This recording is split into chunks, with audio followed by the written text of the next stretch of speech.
also want to acknowledge my collaborators. Many of your slides have had their names on it. Most of them are not here, which is interesting. We work in different communities, so it's nice to be here with a different audience that I don't really know very well. And as part of that, I also want to recognize the university. I'm part of a university that I'm sure nobody here has heard of. We're really well known in the United States for undergraduate engineering education. We do it fantastically well, and we're really well supported for the work we do. So with thanks underway, I want to talk a little bit about the work that I've done and share the lessons of working with communities and different partners over time.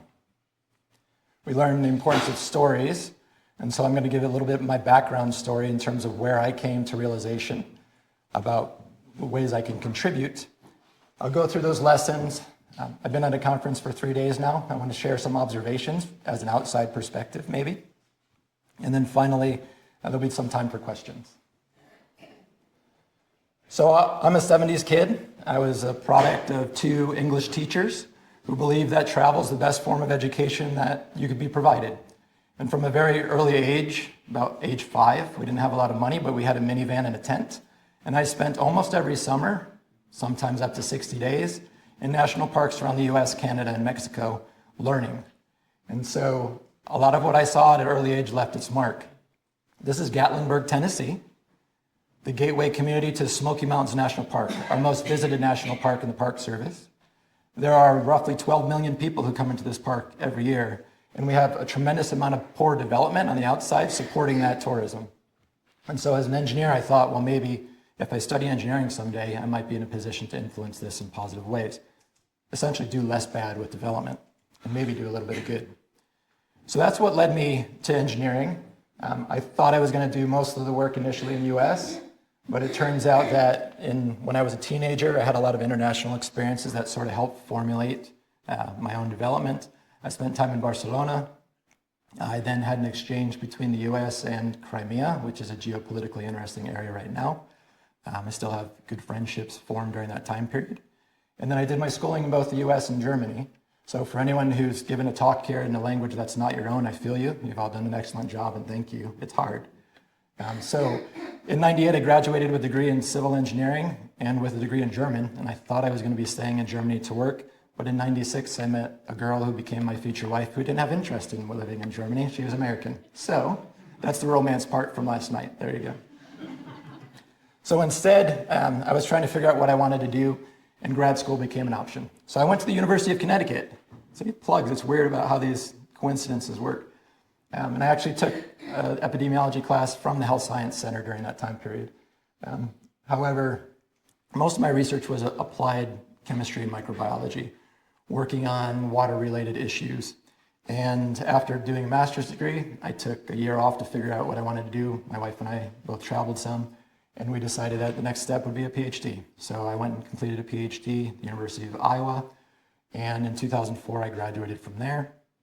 And I got my dream job with the Environmental Protection Agency. I was working with their National Risk Management Research Lab, mostly trying to understand how emerging contaminants were getting into our water supply, going through treatment, and impacting potentially human health and development. 2006 was a midterm election. The election changed. The laboratory director was a political appointee, and the new person came in and decided anyone who's been there 3 years or less could go find another job. So life happens sometimes, and that was one of many happy departure points that forced me to reconsider as well. Fortunately, I got a job with Texas A&M University as a research faculty member, and I went there for my tenure days. Texas is a very big state, and I moved there in August of 2007. We hadn't intended on moving, so I went first. My family followed after we sold our house. But I found myself with a free afternoon, or free, actually, long weekend in October of that year, and I decided on a whim that I was going to drive 12 hours across the state to go spend time in a national park that I hadn't been to in a while. And so I did, and I arrived around 1 in the morning. I got out of my car. I was preparing to do some hiking the next day. I looked up at the night sky, and this is what I saw. Now, this is a nice photorealistic image of actually what I saw. A lot of the pictures and colors are beautiful, but when I got out, I put my sleeping bag on, I laid down, and I just camped out without a tent and looked up, and I thought, this sky is beautiful. I had that awe experience that we learned about yesterday. It's a shame I can't see this where I live. And I can't see it where I live because of civil engineering infrastructure. everything that I had been working on. So if I can go back, I'd been around light pollution my entire life. I just never noticed, right? And I'd never had a class in it. I was never taught about lighting at all as an engineer, developing infrastructure. But you could see light in the fingerprint sort of the entire time. And so now I was finally in a dark environment again. It allowed me to reset. I thought, well, maybe now as an educator, I could do something about this.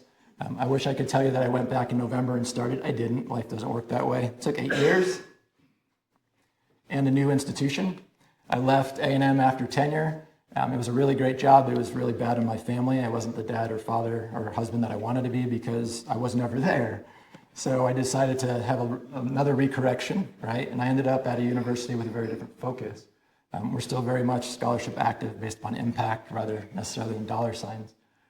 But I have so much flexibility and leverage and support for the work that I want to do. And I remembered back to that time in 2007, and I thought, well, it would be really great to work on some of these topics. And I did so from one of the most light polluted areas in the United States. It's regional light pollution. I could almost see the Milky Way if I can convince myself at my own property. But in reality, when I started the work, I wanted to work to make the dark areas and protect them and keep them that way so that my children's children could see those skies someday. This was a legacy project for me. And fortunately, a lot of the research that I was doing had great outcomes, but you worked a lot to get a little bit of progress, right? That's how research works. You got to write those grants and move it forward and do the next step, the next iteration. My success rate for grants was fantastic, but it always felt like work. When I started working on night sky stuff, it was no longer work. Doors opened, magical things sort of happened. And over the next 9 years, I started looking for ways I can meaningfully contribute to projects. And to date, I've worked on quite a few projects. I've been part of teams that it's contributing mostly on understanding what lighting is, how can we mitigate it, and how to move through the process.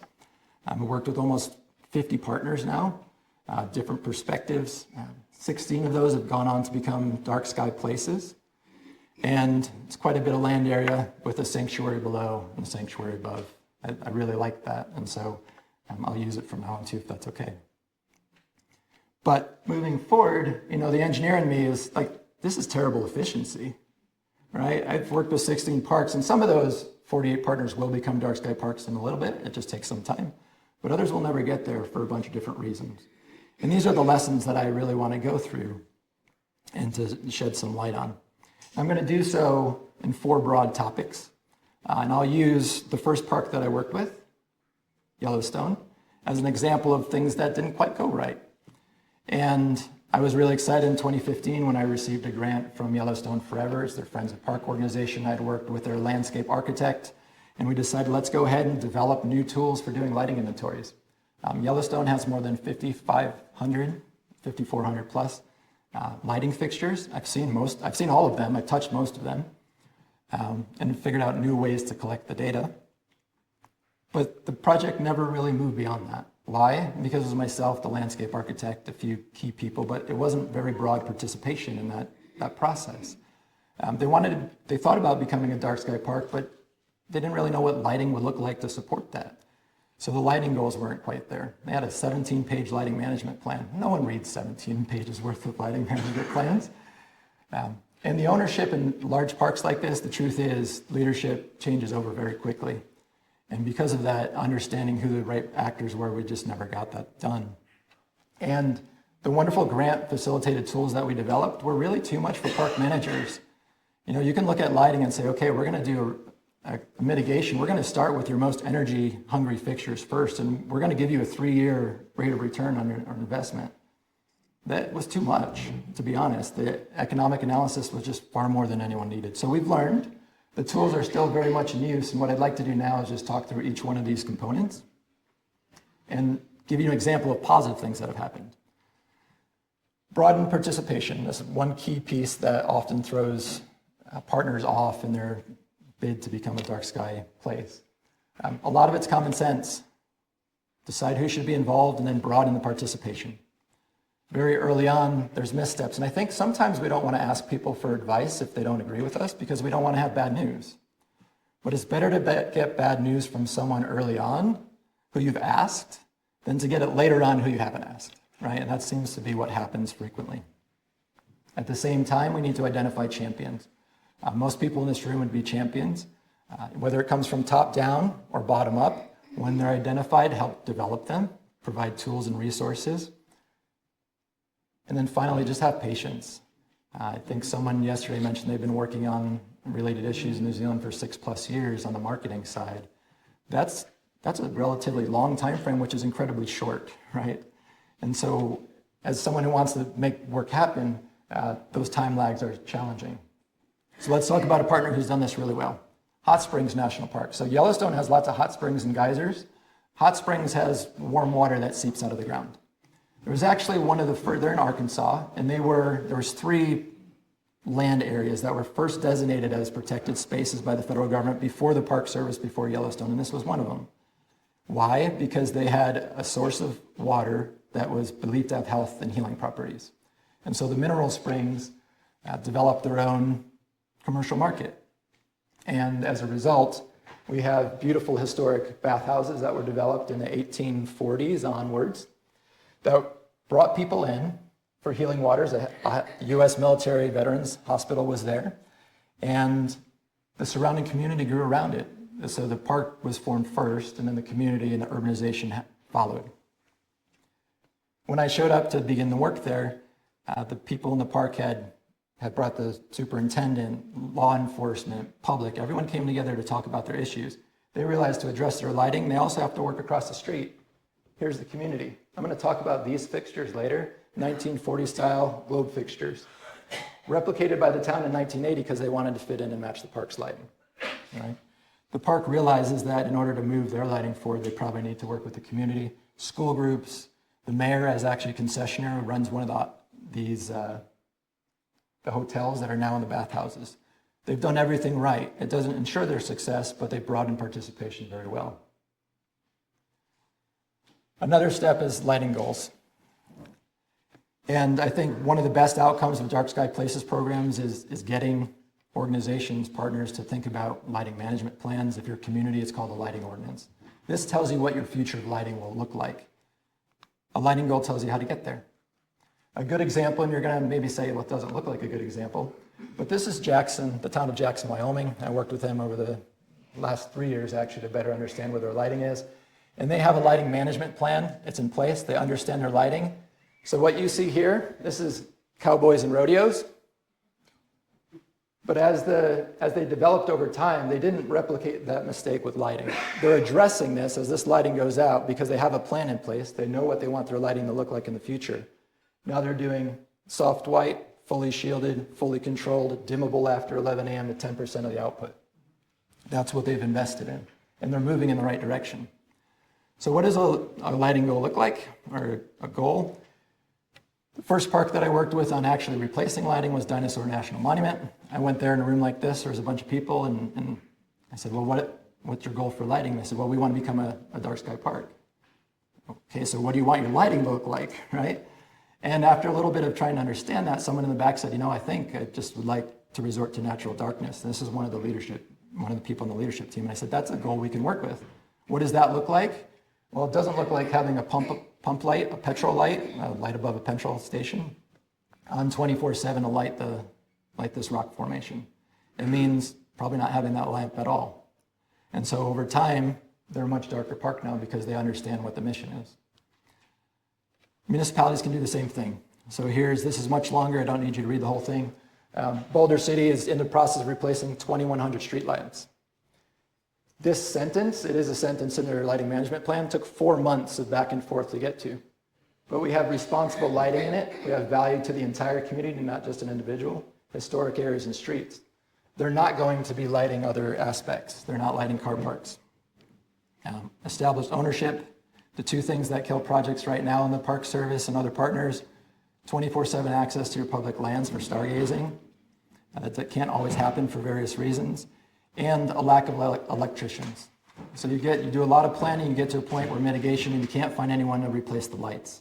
It's a challenge, and that's because from the very beginning, we didn't designate who was going to be the person to do the mitigation. And then finally, who has the ultimate authority? Torrey, Utah, who owns the street lamp? It's the community, it's a municipality, it's a utility provider. It's actually the state of Utah. Why? I'm not sure. Yes, there's lighting required for intersections, but this is a gravel road. But it's there, and it took a little bit of time to talk through and figure out who owns it. All right. In terms of decision making, this is the other area where upfront discussions help. Investments required. To change over lighting, it costs anywhere between thousands to tens of thousands to hundreds of thousands to $1 million, depending upon how big the entity is. Oftentimes, bringing in outside people moves the projects forward. I can show up in a park and say the same thing as the park employee who's been saying it for 3 years, and it's just heard differently. Just like having an international conference where you get people from all over the world coming to talk about light pollution in New Zealand and legislation, and all of a sudden MP is listening, right? Because other people are from the outside talking. And then finally, we want to keep processes as simple as possible. So in that light, I did a lot of work after Yellowstone to understand what tools look like to help support universities. For those of you with a cell phone, in 3 slides from now, you can take a QR code and you can have all this information, but it's 3 slides in the future. So what does this look like?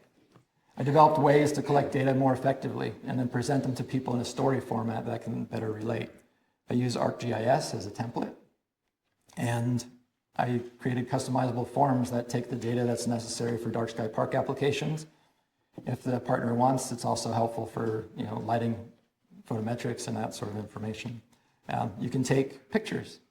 And so now I have a picture of every light in Hot Springs National Park. Here's that globe picture I was talking about. I can make on-the-fly design specifications to help based upon the standards that Dark Sky has set. And it's all geotagged and located. Green dots are compliant, red dots aren't. So if we look at this from a partner perspective, here's Hot Springs, here's my phone, here's a blow up, and now we have 163. That's that fixture. 2 weeks after I leave the park, they have a report that tells them what all their non-compliant lighting is and how much the capital costs are going to be associated with replacing it. I give them, vendors that can provide the lighting. I don't get kickbacks from any of those vendors. It's just people who've done work that I've respected. And when they call me in a year and a half from now and want to talk about fixture 156, I can look at it from my office in Ohio and then give them some feedback. I can do that from New Zealand as well. So here's that slide. If you're interested in engaging the tools, on the bottom here, it talks about what tools are available and where they're present. But on the last page too is my contact information, so we can share in that discussion as well. I'll wait till the pictures go down. If you're online later and you see this 2 months from now, just reach out to me, because this, I think it's only good for like 10 days on the QR code or something. Okay, a couple more phones in the back. Audience participation. Yeah. So a couple take-homes before questions. First, I've gone for walks at night, sometime between 1 and 2 o'clock in the morning. I've talked to other people who have been out too. If you've heard other crunching, it might be me. In a dark place like this, it's remarkable that continuous improvement can still be made. Right? There's some lighting in the developed area down there that can be improved upon. So I'd like Dark Sky to consider perhaps having continuous improvement, even for mature parks that have gone through it. We can always get better at lighting. The lighting out here is actually pretty good, but can still be improved. You can have poor quality lighting and still maybe become a dark sky place. Here's my advocacy for the folks here from the lighting industry. Thank you for coming. It's not the happiest environment maybe for people to spend time in if you're from the lighting industry. But if you're not part of the discussions from the beginning, and this goes both ways, then you lose the potential to have that information and knowledge part of the solution. New technologies are always coming out, and we need to work together more in order to get that done. So thank you for being here. And finally, there's importance of stargazing tour providers. There's many of you here today. You move the minds and hearts of the people that you want to influence. You can invite MPs out, if you can invite their staffers, mostly if you can get their kids there, some relatives. They just need one good experience to start flipping the script on this and making a difference. Oops. And last but not least, the 2030 concept. I think I have some tools that can help move your national park projects forward. If you're interested, I'll be happy to talk with you more. Thank you.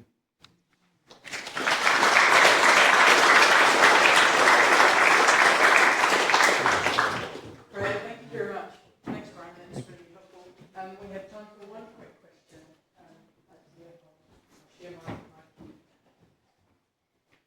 this will be quick, but I hope that you can touch a little bit on if there are any overarching regulations that are difficult for you to deal with. I'm thinking particularly like OSHA regulations. You showed those lovely photos at the beginning with these huge spotlights on these water treatment plants and whatnot. And my understanding is that those are required to be lit up pretty brightly by OSHA regulations. Are there things like that you've had to overcome, and how have you dealt with that? So most of the places I work in, they do have wastewater facilities, right? So Yellowstone manages 2 million people worth of wastewater every year. And so yes, there is some lighting there. Essentially though, it's never staffed. So there are occupancy rules attached to that as well. So 2 hours after last occupancy. In federal guidelines in the parks, really 2 places come into play. Egress, safe egress outside of the building if there's an emergency. After occupancy, you can dim those lights. And then docks and marinas that came up from the island. That docks and marinas are really challenging. And that's one of the few places where enforcement's actually in our favor. And there's no one going out really to make sure that there's lighting everywhere where it should be. So it's another way of looking at enforcement. It's not always bad. Sometimes it just can't happen, period. There's always creative solutions. And that's where maybe inviting some of the lighting designers into those discussions early on. If we need to meet certain illuminance standards for certain periods of time, we can design that. We can design lighting that's 4,000 during high use periods and goes to 2,700 or off immediately following that. We have a lot of experience doing that. So, yeah. Thank you. Thank you very much. Thanks.